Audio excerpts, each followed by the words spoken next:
ಬಲ್ಡೋಟ ಕಾರ್ಖಾನೆಯಿಂದ ಹಣದ ಆಮಿಷ ಆರೋಪ. ಬಡ್ಡಿ ರಹಿತ ಸಾಲದ ಆಸೆ ತೋರಿಸಿದೆ ಬಲ್ಡೋಟ ಕಾರ್ಖಾನೆ. ಕಾರ್ಖಾನೆ ಸಿಬ್ಬಂದಿ ರಮೇಶ್ ವಿಡಿಯೋ ವೈರಲ್ ಆಗಿದೆ. ಕೊಪ್ಪಳದಲ್ಲಿ ಕಾರ್ಖಾನೆಯ ವಿರುದ್ಧ 200 ದಿನಗಳಿಂದ ಹೋರಾಟ ಆಗ್ತಾ ಇರೋದು. ಜಿಲ್ಲಾ ಬಚಾವೋ ಆಂದೋಲನ ಸಮಿತಿಯಿಂದ ಆಗ್ತಿರುವಂತಹ ಹೋರಾಟ. ಆ ಹೋರಾಟದ ನಡುವೆ ಜನರಿಗೆ ಬಡ್ಡಿ ರಹಿತ ಸಾಲ ಕೊಡ್ತೀವಿ ಎನ್ನುವಂತಹ ಆಮಿಷ ಒಡ್ಡಿದ್ದಾರೆ.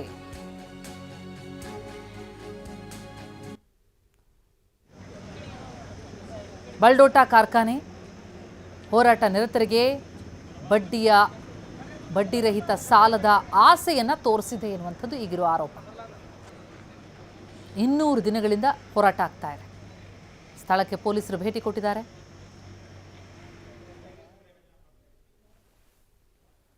ಒಂದು ವಿಡಿಯೋ ವೈರಲ್ ಆಗಿದೆ. ಜನ ಮೈಕ್ರೋ ಫೈನಾನ್ಸ್ಗಳಿಗೆ ಬಡ್ಡಿ ಕಟ್ಟಿ ಸುಸ್ತಾಗ್ತಾರೆ. ಬಡ್ಡಿ ರಹಿತ ಸಾಲ ಬೇಕು ಅಂತಂದ್ರೆ ಬ್ಯಾಂಕ್ನಲ್ಲಿ ಕೊಡೋದಿಲ್ಲ. ಅದಕ್ಕೆ ಪರ್ಯಾಯ ಯೋಜನೆಯನ್ನ ಜಾರಿ ಮಾಡಿದ್ದೀವಿ. ಸ್ವಸಹಾಯ ಸಂಘದ ಮೂಲಕ ಫಂಡಿಂಗ್ ಮಾಡ್ತಾ ಇದ್ದೀವಿ.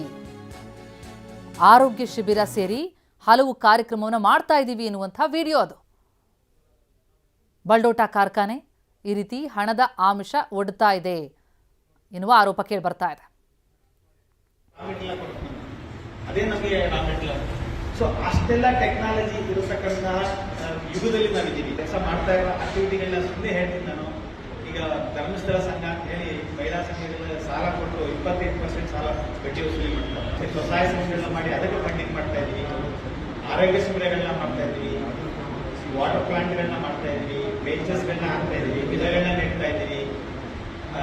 ಹೆಣ್ಮಕ್ಳ ಎಜುಕೇಶನ್ಗೋಸ್ಕರ ಸ್ಕಾಲರ್ಶಿಪ್ಗಳನ್ನ ಕೊಡ್ತಾ ಇದ್ವಿ. ಸಾಕಷ್ಟು ಕಾರ್ಯಕ್ರಮಗಳನ್ನ ನಾವು ಈ ಪ್ರಾಂತ್ಯದಲ್ಲಿ ಮಾಡ್ತಾ ಇದ್ವಿ. ನಿಮ್ಮ ಸಹಕಾರ ಜೊತೆಗೆ ಮುಂದಿನ ದಿನಮಾನಗಳಲ್ಲಿ ಈ ಬಗ್ಗೆ ಇನ್ನಷ್ಟು ಡೀಟೇಲ್ಸ್ ಕೊಡ್ತಾರೆ ನಮ್ಮ ಪ್ರತಿನಿಧಿ ಶಿವಕುಮಾರ್ ಸಂಪರ್ಕದಲ್ಲಿದ್ದಾರೆ. ಶಿವಕುಮಾರ್, ಬಲ್ಡೋಟ ಕಂಪನಿಯ ವಿರುದ್ಧ ಒಂದೆರಡಲ್ಲ ಕೇಳಿ ಬರ್ತಾ ಇರುವಂತಹ ಆರೋಪ. 200 ದಿನಗಳಿಂದ ಹೋರಾಟ ಆಗ್ತಾ ಇದೆ. ಅಂತ ಸಂದರ್ಭದಲ್ಲಿ ಈ ಬಡ್ಡಿ ರಹಿತ ಸಾಲದ ಆಸೆ ತೋರಿಸ್ತಿದ್ದಾರಾ?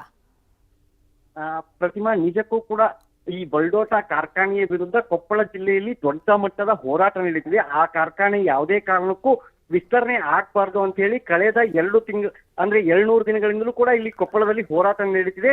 ಜಿಲ್ಲಾ ಬಚಾವೋ ಆಂದೋಲನ ಸಮಿತಿಯಿಂದ ಇವತ್ತು ಈ ಹೋರಾಟ 2ನೇ ದಿನಕ್ಕೆ ತಲುಪಿರ್ತಕ್ಕಂಥದ್ದು. ಈಗಾಗಲೇ ಜಿಲ್ಲಾ ಬಚಾವೋ ಆಂದೋಲನ ಸಮಿತಿ ಕೊಪ್ಪಳದ ಪರಿಸರ ಇಲಾಖೆಯ ಮುಂದೆ ಒಂದು ಪ್ರತಿಭಟನೆಯನ್ನು ಕೂಡ ಹಮ್ಮಿಕೊಂಡಿರ್ತಕ್ಕಂಥದ್ದು. ಇದರ ಜೊತೆಗೆ ಈ ಒಂದು ಬಲ್ಡೋಟ ಕಾರ್ಖಾನೆಯ ಆವರಣದಲ್ಲಿರ್ತಕ್ಕಂತಹ ಕೆರೆಯನ್ನ ಸಾರ್ವಜನಿಕವಾಗಿ ಮುಕ್ತ ಮಾಡ್ಬೇಕಂತ ಹೇಳಿ ಅಲ್ಲೂ ಕೂಡ ಒಂದು ಪ್ರತ್ಯೇಕ ಹೋರಾಟ ನಡೀತಿದೆ. ಇದರ ಮಧ್ಯೆ ಈ ಬಲ್ಡೋಟ ಕಾರ್ಖಾನೆಯ ಸಿಬ್ಬಂದಿ ರಮೇಶ್ ಅಂತ ಏನಿದ್ದಾರೆ, ಅವರು ಸಾರ್ವಜನಿಕವಾಗಿ ಒಂದಿಷ್ಟು ನಾವು ಏನ್ ಕೆಲಸ ಮಾಡ್ತಾರೆ ಆ ಕೆಲಸದ ಪ್ರಯುಕ್ತ ಕಳೆದ 2 ದಿನಗಳ ಹಿಂದೆ ಒಂದ್ ಕಡೆ ಭಾಷಣವನ್ನ ಮಾಡ್ತಾರೆ. ಆ ಭಾಷಣದಲ್ಲಿ ಈ ಒಂದು ಸಾರ್ವಜನಿಕರಿಗೆ ಮತ್ತು ಬಲ್ಡೋಟ ಕಾರ್ಖಾನೆಯ ವಿರೋಧಿಗಳೇನಿದ್ದಾರೆ ಅವ್ರಿಗೊಂದು ಮೆಸೇಜ್ ಕೊಡೋ ರೀತಿಯಲ್ಲಿ ನಾವು ಸಾರ್ವಜನಿಕರಿಗೆ ಅನುಕೂಲ ಮಾಡಿಕೊಡ್ತಿದೀವಿ, ಆರೋಗ್ಯ ಶಿಬಿರಗಳನ್ನ ಮಾಡಿಕೊಡ್ತಿದೀವಿ, ಜೊತೆಗೆ ಬಡ್ಡಿ ರಹಿತ ಸಾಲವನ್ನ ಕೊಡ್ತಿದೀವಿ ಅಂತ ಹೇಳಿ ಅವರು ಭಾಷಣ ಮಾಡಿರ್ತಕ್ಕಂಥದ್ದು.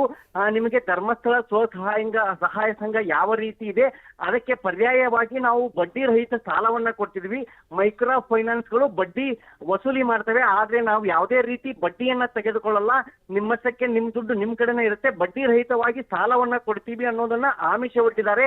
ಒಂದ್ ಕಡೆ ಬಲ್ಡೋಟ ಕಾರ್ಖಾನೆಯ ವಿರುದ್ಧ ವ್ಯಾಪಕ ಆಕ್ರೋಶ ಕೇಳಿಬರ್ತಿದೆ. ಇದರ ಮಧ್ಯೆ ಈಗ ಬಲ್ಡೋಟ ಕಾರ್ಖಾನೆಯ ಸಿಬ್ಬಂದಿ ರಮೇಶ್ ಅನ್ನೋರು ಮಾತಾಡಿರುವಂತಹ ಒಂದು ವಿಡಿಯೋ ವೈರಲ್ ಆಗಿತ್ತು. ಅದು ಕೂಡ ಈಗ ಸಾರ್ವಜನಿಕರ ಆಕ್ರೋಶಕ್ಕೆ ಕಾರಣವಾಗಿರತಕ್ಕಂಥದ್ದು. ಬಡ್ಡಿ ರಹಿತ ಸಾಲದ ಆಸೆಯನ್ನ ತೋರಿಸಿ ಕಾರ್ಖಾನೆಗಳ ಪರವಾಗಿ ಜನರನ್ನ ಒಲಿಸುವಂತ ಒಂದು ತಂತ್ರವನ್ನ ಕಾರ್ಖಾನೆಯ ಸಿಬ್ಬಂದಿಯವರು ಮಾಡ್ತಾರೆ ಅನ್ನೋ ಆರೋಪವು ಕೇಳಿ ಬರ್ತಕ್ಕಂಥದ್ದು. ಜೊತೆಗೆ ಆ ಭಾಷಣದಲ್ಲಿ ಅವ್ರು ಕೊನೆಗೆ ಹೇಳ್ತಾರೆ, ನಿಮ್ಮ ಸಹಕಾರ ನಮ್ ಜೊತೆಗಿರ್ಬೇಕು ಅನ್ನೋದನ್ನ ಅವರು ಹೇಳ್ತಿದ್ದಾರೆ. ಬಲ್ಡೋಟ ಕಾರ್ಖಾನೆಯ ವಿರುದ್ಧ ಕಳೆದ 200 ದಿನಗಳಿಂದ ಹೋರಾಟ ನಡೀತಿದೆ. ಆದ್ರೆ ಇದುವರೆಗೂ ಕೂಡ ಜಿಲ್ಲಾಡಳಿತವಾಗ್ಲಿ ಜೊತೆಗೆ ಸಿಎಂ ಆಗ್ಲಿ ಎಲ್ಲರೂ ಕೂಡ ಹೋರಾಟಗಾರರು ಭೇಟಿಯಾಗಿದ್ದಾರೆ.